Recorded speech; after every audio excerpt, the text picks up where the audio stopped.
Welcome back to the aphorism series. In this video, we are going to talk about aphorism number 38. Let us start by briefing 35th aphorism, which states what happens when two dissimilar diseases meet together. Aphorism number 36, which states existing stronger disease repels the weaker. Aphorism number 31 states chronic diseases remain uncured if treated allopathically. And aphorism number 38 states new stronger disease suspends the weaker one. Let us start by reading. Since it is a lengthy aphorism, I have divided it into three parts. The first part is, or the new dissimilar disease is the stronger. In this case, the disease under which the patient originally labored, being the weaker, will be kept back and suspended by the accession of the stronger one until the latter shall have run its course or been cured, and then the old one reappears uncured. Two children affected with a kind of epilepsy remained free from epileptic attacks after infection with ringworms tinea, but as soon as the eruption on the head was gone, the epilepsy returned just as before, as Tulpius observed. The itch, as Koff saw, disappeared on the occurrence of the scurvy, but after the cure of the latter, it again broke out. So, also the pulmonary thesis remained stationary when the patient was attacked by a violent typhus, but went on again after the latter had run its course. If mania occurred in a consumptive patient, the thesis with all its symptoms is removed by the former, but if that go off, the thesis returns immediately and proves fatal. When measles and smallpox are prevalent at the same time and both attack the same child, the measles that had already broken out is generally checked by the smallpox that came somewhat later, nor does the measles resume its course until after the cure of the smallpox, but it not infrequently happens that the inoculated smallpox is suspended for 4 days by the supervention of the measles, as observed by Manget, after desquamation of which the smallpox completes its course. Even when the inoculation of the smallpox had taken effect for 6 days and the measles then broke out, the inflammation of the inoculation remained stationary and the smallpox did not ensue until the measles had completed its regular course of 7 days. Doctor Hahnemann ने 35th aphorism में कहा कि हम law of dissimilar को 3 cases से समझेंगे. पहला case उन्होंने लिया एफोरिज्म नंबर 36 में, जिसमें उन्होंने कहा कि if two dissimilar diseases are meeting together in a human being, और जो ओल्डर है यानी कि जो एग्जिस्टिंग स्टेट है, एग्जिस्टिंग डिजीज़ है, वो स्ट्रॉन्गर है दैन द न्यू डिजीज़, तो वो न्यू डिजीज़ को रिपेल कर देगी और एक बैरियर की तरह एक्ट करेगी और उसको अफेक्ट नहीं करने देगी बॉडी को. ठीक है, ये पहला केस था जहाँ पे existing disease was stronger and the new disease was weaker. इस एफोरिज्म में डॉक्टर हेनेमन ने सेकेंड केस लिया जहाँ पे उन्होंने कहा if the new dissimilar disease is stronger, तो उस केस में क्या होगा. उस केस में जो ऑलरेडी एग्जिस्टिंग स्टेट है जो कि वीकर है वो सस्पेंड हो जाएगी या कहें कि सप्रेस हो जाएगी, और फ़िलहाल जो एक्ट करेगा वो न्यू डिजीज़ एक्ट करेगी. जब न्यू डिजीज़ का कोर्स कंप्लीट हो जाएगा या वो क्योर हो जाएगी, तो जो सप्रेस्ड कंडीशन है, जो पेशेंट की एग्जिस्टिंग स्टेट थी, वो वापस से ऊपर आ जाएगी. इसका मतलब ये हुआ कि जो न्यू डिज़ीज़ है वो क्योर होने के बाद ही जो एग्जिस्टिंग स्टेट थी पेशेंट की या जो ओल्डर डिजीज़ थी वो रीअपियर होगी. डॉक्टर हेनेमन ने इसका बहुत ब्यूटीफुल एग्जाम्पल दिया है, जैसे कि 2 बच्चे एपिलेप्सी से अफेक्टेड थे and once they were affected by the ringworm tinea से, जैसे ही वो इन्फेक्टेड हुए तो उनके सिर पे इरप्शंस आए. ठीक है, और जैसे ही सिर पे से इरप्शंस चले गए, एपिलेप्सी वापस आ गई, क्योंकि यहाँ पे कुछ टाइम के लिए एपिलेप्सी सबसाइड हो गई थी, क्योंकि यहाँ पे रिंगवर्म जो एक्यूट कंडीशन थी वो बहुत सीवियर थी, स्ट्रॉन्गर थी नेचर में। तो जब स्ट्रॉन्गर चीज़ आई तो उसने वीकर यानी कि एपिलेप्सी को दबा दिया, और फिर जब वो रिंगवर्म का कोर्स कंप्लीट हो गया या जब रिंगवर्म क्योर हो गए, जब इरप्शंस चले गए, तो एपिलेप्सी के अटैक वापस आने लग गए पेशेंट्स को। ये टुल्पियस की ऑब्जर्वेशन थी जो डॉक्टर हेनेमन ने एज एन एग्जाम्पल यूज़ की है यहाँ पे। दूसरा जो एग्जाम्पल डॉक्टर हेनेमन ने यूज़ किया वो स्कॉफ का है। यहाँ पे उन्होंने कहा the each disappeared on occurrence of the scurvy but after the cure of the latter it again broke out, यानी कि patient was suffering from each, ठीक है, और जैसे ही पेशेंट को स्कर्वी हुआ, डेफिशिएंसी ऑफ विटामिन सी, तो जो इच थी वो डिसअपियर हो गई। Once the patient gots its nutrition back, scurvy ठीक हो गई, उसके बाद वापस से इच रीअपियर हो गई। यहाँ पे etch was the existing disease जो कि वीकर थी अफेक्शन में, और स्कर्वी वॉज मोर प्रेवलेंट या मोर स्ट्रॉन्गर, तो इसलिए सबसाइड कर दिया, सस्पेंड कर दिया स्कर्वी ने इच को। पर जैसे ही स्कर्वी ने अपना कोर्स कंप्लीट करा, इच वापस आ गई। अगला एग्जाम्पल उन्होंने लिया पल्मोनरी थीसिस का। उन्होंने कहा कि एक पेशेंट है जो सफ़र कर रहा है पल्मोनरी थीसिस से, और जैसे ही उसका अटैक टाइफस से होता है, typhus is very violent acute disease, तो जैसे ही टाइफस होता है पेशेंट को, जो पल्मोनरी थीसिस है वो स्टेशनरी या कहें कि लेटेंट फेज़ में आ जाता है। And once the typhus completes its course या वो क्योर हो जाता है, उसके बाद ये थीसिस वापस से रीअपियर हो जाएगा या रीसर्फेस हो जाएगा। अगला एग्जाम्पल डॉक्टर हेनेमन ने लिया, अगर किसी पेशेंट को मैनिया हो जाए, mania is basically a delirious state जो पागलपन की हद तक चला जाए, ऐसी जो बीमारी है वो एक कंजम्पटिव पेशेंट, कंजम्पटिव मतलब जिसको ट्यूबरकुलोसिस हो, ऐसे पेशेंट में हो जाए, तो जो थीसिस के सिम्टम्स हैं वो कुछ टाइम के लिए सस्पेंड हो जाएंगे, या कहें कि they will be removed by the maniacal state. और जैसे ही मैनियाकल स्टेट ठीक होगी, ये डिलीरियस स्टेट चली जाएगी, वो थीसिस वापस से रीअपियर हो जाएगा, और हो सकता है कि वो पहले से ज़्यादा फेटल कंडीशन प्रोड्यूस करे। अगला एग्जाम्पल उन्होंने दिया, जब मीज़ल्स और स्मॉल पॉक्स एक ही टाइम पे प्रेवलेंट हो, तो since small pox is a more serious disease than measles, तो स्मॉल पॉक्स का ब्रेकआउट मीज़ल्स को कुछ टाइम के लिए सस्पेंड कर देगा। पहले स्मॉल पॉक्स अपना कोर्स कंप्लीट करेगा, उसके बाद measles will resume its course. अब क्योंकि हम ये तो समझ चुके हैं कि जो स्ट्रॉन्गर डिजीज़ होगी वो पहले अपना कोर्स कंप्लीट करेगी और वीकर तब तक सस्पेंड रहेगी, और जैसे ही वो उसका कोर्स कंप्लीट हो जाएगा स्ट्रॉन्गर का, तो वीकर रिज्यूम हो जाएगी।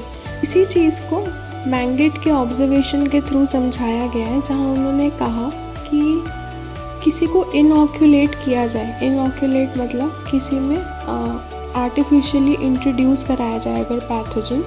यहाँ पे उन्होंने कहा कि स्मॉल पॉक्स का पैथोजन अगर किसी ह्यूमन बीइंग में इंड्यूस कराया जाए तो वो बहुत माइल्ड होता है as compare to the naturally affecting small pox.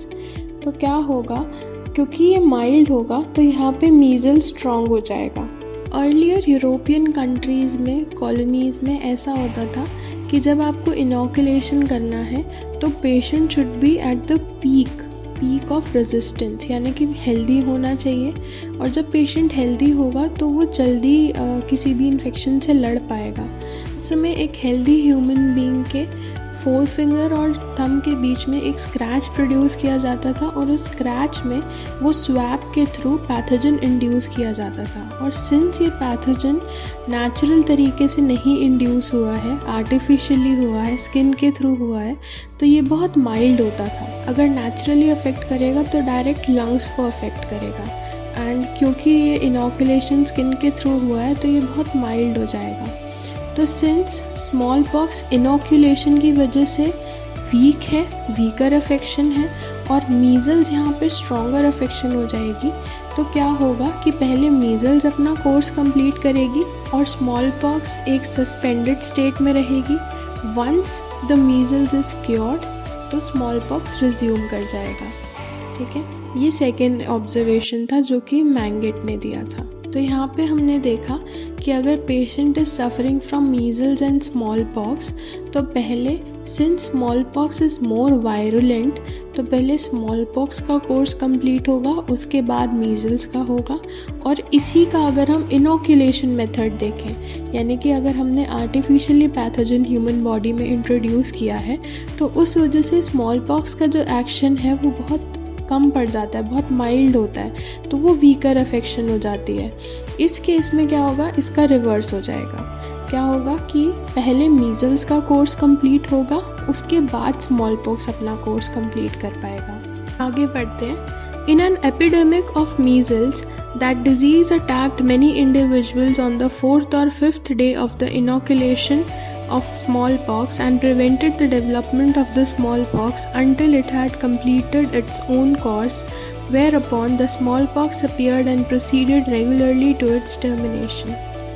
The true smooth erysipelatous looking scarlatina of Sydenham with sore throat was checked on the 4th day by the eruption of cowpox, which ran its regular course, and not till it was ended did the scarlatina again establish itself.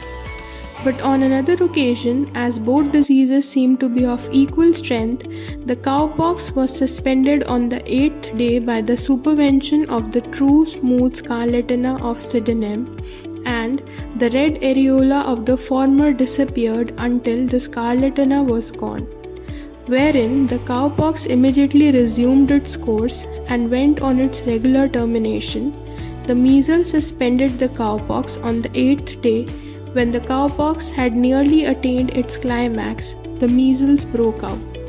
The cowpox now remained stationary and did not resume and complete its course until the desquamation of the measles had taken place, so that on the 16th day it presented the appearance it otherwise would have shown on the 10th day, as Cottam observed. अब अगला example doctor Hahnemann ने scarlet fever और cowpox का लिया है। यहाँ पे जो स्कारलेटिना ऑफ सिडेनहैम है, it is basically the scarlet fever. तो दोनों ही वायरलेंट हैं, दोनों ही बहुत मॉर्बिड हैं, काफ़ी हाई मॉर्टेलिटी रेट है। तो यहाँ पे उन्होंने एग्जाम्पल लिया कि सपोज़ किसी पेशेंट को पहले स्कारलेट फीवर हुआ, सोर थ्रोट अपीयर हुआ, 4th डे पे मान लो उसको काउपॉक्स हो गया। तो यहाँ पे पहले काउपॉक्स अपना कोर्स रन करेगा, काउपॉक्स क्योर होगा, उसके बाद सेकेंड स्टेप में जो ये स्कारलेटिना है ये क्योंकि दब गया था during the course of cowpox, अब ये वापस से रीसर्फेस हो जाएगा। इसी का दूसरा ओकेजन उन्होंने समझाया क्योंकि ये दोनों इक्वल स्ट्रेंथ की डिजीज़ेज़ हैं तो ऐसा भी हो सकता है कि काउपॉक्स सस्पेंड हो जाए। काउपॉक्स मान लीजिए किसी पेशेंट को हुआ और 8th डे पे patient suffered from scarlet fever, तो यहाँ पे स्कारलेट फीवर क्या करेगा, काउपॉक्स को सस्पेंड कर देगा, उसको रोक देगा और पहले स्कारलेट फीवर अपना कोर्स रन करेगा, उसके बाद काउपॉक्स अपने कोर्स को रिज्यूम करेगा once the scarlet fever is over. तो यहाँ पे उन्होंने कहा कि जब दो सेम स्ट्रेंथ की डिजीज़ेज़ होती हैं, डिसिमिलर होती हैं, तो दोनों तरीके से काम कर सकती हैं। सपोज़ कीजिए पहले काउपॉक्स हुआ, फिर स्कारलेट फीवर हुआ, तो स्कारलेट फीवर काउपॉक्स को दबा देगा, पहले स्कारलेट फीवर चलेगा, फिर उसके बाद जब वो ठीक हो जाएगा तो काउपॉक्स रिज्यूम हो जाएगा।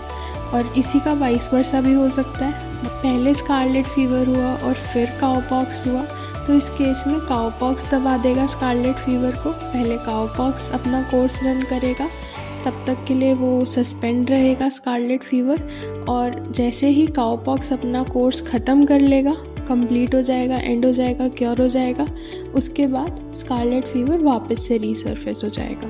तो ये केस देखा हमने जब इक्वल स्ट्रेंथ की दो डिसिमिलर डिजीज़ेज़ मिलती हैं। नेक्स्ट एग्जाम्पल हम देखेंगे मीज़ल्स और काउपॉक्स का। यहाँ पे क्या होता है, ऑन द 8th डे अगर काउपॉक्स अपना क्लाइमेक्स अटेन कर रहा है और उसी टाइम मीज़ल ब्रोक आउट, तो क्या होगा कि मीज़ल काउपॉक्स के उस कोर्स को रोक देगा, और पहले मीज़ल अपना कोर्स रन करेगा। जब मीज़ल्स डिस्क्वेमेशन तक पहुंच जाएगा, यानी कि फ्लेकिंग प्रोसेस चालू हो जाएगा, हीलिंग शुरू हो जाएगी, उसके बाद ही काउपॉक्स आगे रिज्यूम करेगा। ये एग्जाम्पल डॉक्टर हैनेमन ने कॉटम की ऑब्जर्वेशन से लिया है, जहाँ उन्होंने कहा कि मीज़ल्स और काउपॉक्स में अगर हम देखें कि किसका कोर्स पहले रन आउट करेगा, तो पहले measles will run its course, उसके बाद cowpox will come into effect after measles has cured, यानी कि डिस्क्वेमेशन के बाद ही काउपॉक्स अपना कोर्स रन कर पाएगा। अब आगे पढ़ते हैं। Even after the measles had broken out, the cowpox inoculation took effect, but did not run its course until these measles had disappeared, as Cottam likewise witnessed. I myself saw the mumps, angina parotidia, immediately disappear when the cowpox inoculation had taken effect and had nearly attained its height. It was not until the complete termination of the cowpox and the disappearance of its red areola that this febrile tumefaction of the parotid and submaxillary glands that is caused by a peculiar miasm reappeared and ran its regular course of 7 days.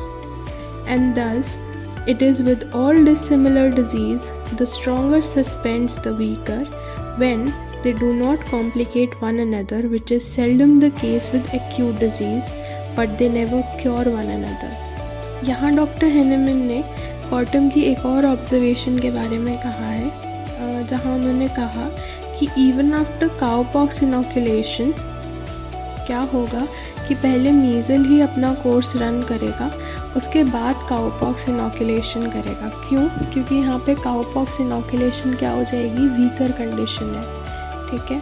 Inoculation disease को क्या करता है, एक mild form में present करता है body के अंदर, क्योंकि ये नेचुरली नहीं हो रहा है, ये आर्टिफिशियली किया जा रहा है। तो इसलिए काउपॉक्स अपना कोर्स बाद में कंप्लीट करेगी, तब तक सस्पेंड रहेगी जब तक मीज़ल्स अपना कोर्स कंप्लीट नहीं कर लेती।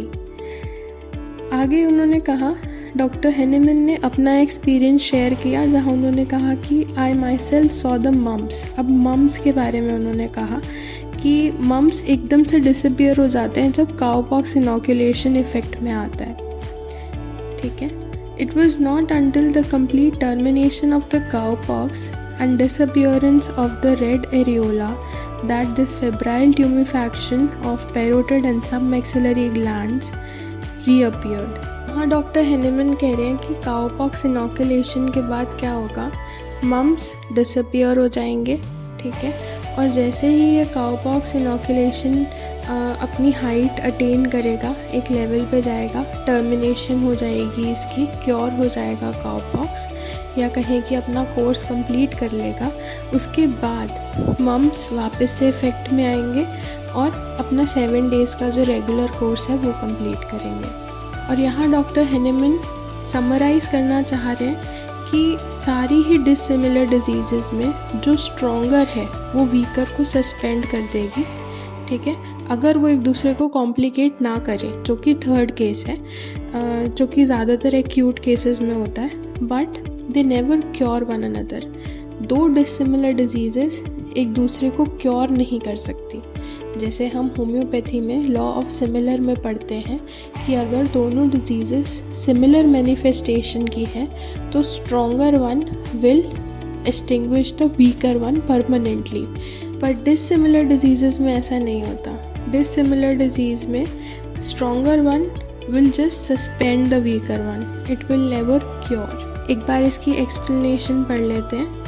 Dr. Henneman discusses the phenomena where a stronger disease temporarily suppresses a weaker one, but the weaker disease reappears once the stronger disease has run its course or been cured.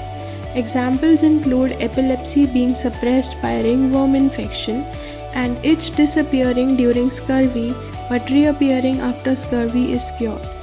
Other instances are given, such as pulmonary thesis remaining stationary during a typhus infection but progressing once typhus is cured.